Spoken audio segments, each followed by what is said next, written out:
baik perkaranya yang terdahulu sebagai 338 dan 340 bisa digabung dengan perkara obstruction of justice yang baru ditetapkan sebagai tersangka. Undang-undang ITE ya pasal 49 ya. Kemudian Undang-Undang KUHP juga dijerat di pasal 233. Shalom saudara terkasih dalam Tuhan Yesus Kristus. Senang kembali berjumpa dengan saudaraku dimanapun saat ini berada di seluruh Indonesia. Saya berdoa dan berharap setiap saudara dalam perlindungan Tuhan kita Yesus Kristus. Amin. Nah saudara, saya akan memperlihatkan kepada saudara semua ya, dimana berita yang saya lihat hari ini terkait Pak Sambo dan desakan yang datang berbagai pihak untuk Pak Sambo ya saudara ya.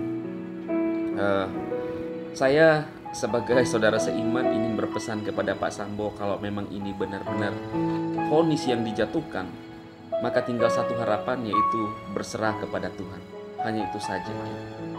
Kita dengarkan dulu ya saudara ya. Kembali di berita utama, saudara, desakan agar Ferdy Sambo dihukum berat karena kejahatan yang melakukan perencanaan pembunuhan pada Brigadir Yosua terus mencuat. Komnas HAM bahkan menyebut apa yang dilakukan Ferdy Sambo adalah extrajudicial killing, ancaman pasal berlapis yang menanti Ferdy Sambo. Saya jabarkan beberapa pasal yang menjerat Ferdy Sambo, saudara. Yang pertama sudah pasti jelas pasal 340 KUHP tentang pembunuhan berencana. Dalam pasal ini menyatakan barang siapa dengan sengaja dan berencana merampas nyawa orang lain terancam hukuman pidana mati, penjara seumur hidup atau penjara paling lama 20 tahun. Ini pasal pertama, ancaman hukumannya sudah tidak main-main ya. Kemudian yang baru-baru ini berkas penetapan tersangkanya diserahkan oleh penyidik ke Kejaksaan Agung adalah pasal perintangan penyidikan. Sambo terbukti menghalangi proses penyidikan Brigadir Yosua dengan mengacak-acak TKP dan membuat seolah terjadi tembak-menembak, serta memerintahkan sejumlah perwira Polri untuk menghilangkan barang bukti CCTV. Karena perbuatannya ini, Sambo diancam pasal 221, pasal 223, dan pasal 55 atau 56 KUHP dengan ancaman hukuman maksimal 4 tahun penjara. Selanjutnya masih soal perintangan penyidikan, saudara. Namun dalam lingkup Undang-Undang ITE, karena merusak barang bukti kejahatan adalah hal ini rekaman CCTV dan ponsel yang mengakibatkan pengungkapan kasus menjadi terhambat. Sambo pun diancam Undang-Undang ITE dengan ancaman hukuman maksimal 10 tahun penjara.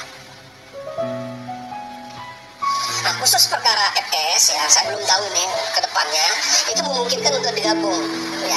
Baik perkaranya yang terdahulu sebagai 338 dan 340 bisa digabung dengan perkara obstruction of justice yang baru ditetapkan sebagai tersangka. Undang-Undang ITE ya pasal 49 ya. Kemudian Undang-Undang KUHP juga dijerat di pasal 233.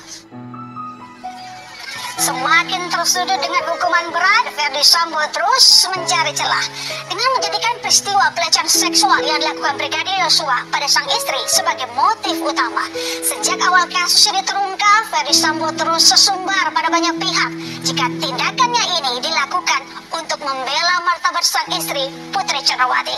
Gara-gara motif ini, puluhan perwira Polri jadi ikut terseret, terancam sanksi etik karena ikut membantu Ferdy Sambo menutupi kejahatannya. Saya ingatkan kembali saat Ferdy Sambo dengan lantang menyatakan alasan perbuatannya ini saat pemeriksaan di Barreskrim 4 Agustus lalu. Juga pernyataan kuasa hukumnya, Arman Hanis.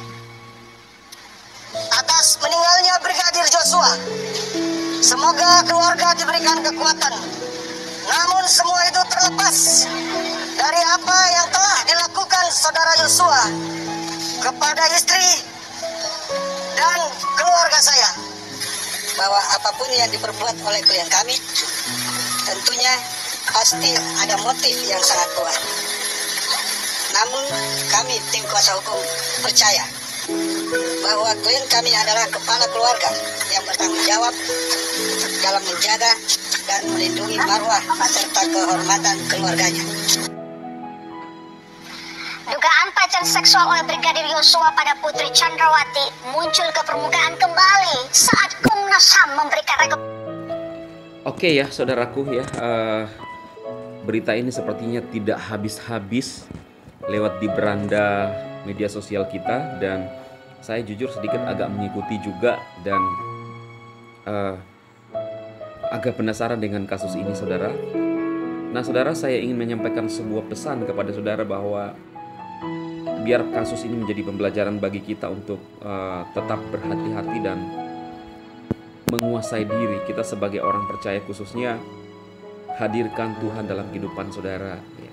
Ingat, ya, undang Roh Kudus untuk memimpin saudara, sehingga ketika kita dikuasai Roh Kudus maka ada penguasaan diri, saudara. Ya, itu yang saya ingin sampaikan kepada teman-teman semua, menjadi suatu pelajaran, ya, agar tidak terjadi bagi diri kita. Lalu kemudian untuk Pak Sambo, kalau misalnya melihat video ini, ya, karena Pak Sambo juga dalam masalah yang sangat berat, ya. Saya bisa merasakan apa yang dirasakan oleh Pak Sambo bersama keluarga, kemudian bagaimana memikirkan masa depannya, dan menurut saya ini sudah apa yang dialami Pak Sambo ini sudah, kalau saya bisa mengatakan bahwa sudah hancur berantakan semuanya, saudara, hancur berantakan. Tinggal pesan saya kepada Pak Sambo adalah memperbaiki diri kembali, ya. Nantinya putusan hakim apapun yang terjadi, seperti yang kita lihat, saudara, ya, di awal, bahwa memang pasal yang menjerat Pak Sambo adalah pasal berlapis, saudara. Ya. Tetapi ya, siapa tahu ada kemudahan, ada anugerah buat Pak Sambo untuk hukumannya bisa agak ringan, ya. Tetapi itu tergantung kepada hakim yang menilai perkara ini, ya. Pesan saya adalah Pak Sambo tinggal berserah kepada Tuhan saja bersama istri. Ini adalah musibah yang sangat luar biasa. Siapapun bisa mengalami hal seperti ini. Menjadi awasan bagi kita semua untuk tetap hati-hati. Saya sangat benar-benar simpatik dengan Pak Sambo. Bukan artinya membela, tetapi saya merasakan bahwa pergumulan ini akan masih sangat terasa karena masih hidup, saudara. Masih hidup. Belum lagi ada anak. Ya, kalau misalnya umur sekarang umur 50-an lebih, ya 2-30 tahunan, itu masih panjang, masih rasanya masih terasa, saudara. Jadi sekali lagi pesan saya kepada Pak Sambo, sekiranya melihat video-video saya ini, ya, sudah beberapa video yang saya buat untuk Pak Sambo, untuk menyerahkan hidup sama Tuhan saja. Karena karir, jabatan, ya, popularitas, harta,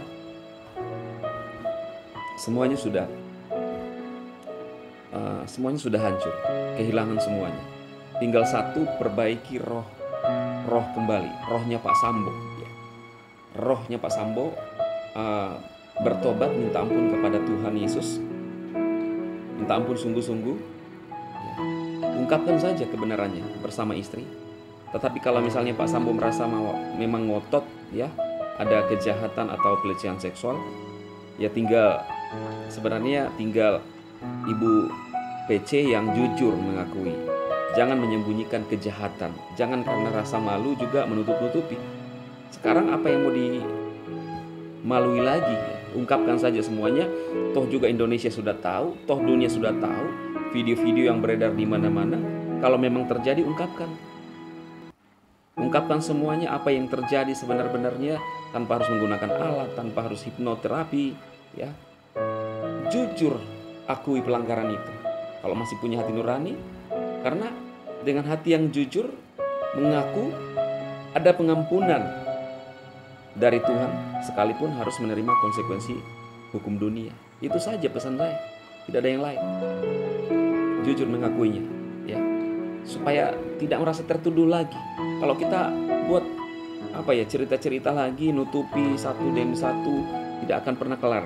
Tinggal buka saja semuanya, sehingga Tuhan mengampuni Pak Sambo bersama istri, ya, dan semua yang terlibat di dalamnya. Hanya itu doang. Kesempatan sekali lagi itu untuk kehidupan kekal, untuk memperbaiki semuanya. Selama masih ada waktu untuk memperbaiki, sisa umur yang Tuhan beri, perbaiki. Itu saja pesan saya, dan juga ini menjadi pembelajaran bagi saudara-saudara sekalian, khususnya saudara seiman di seluruh Indonesia dan di luar Indonesia. Terima kasih. Tuhan memberkati saudara.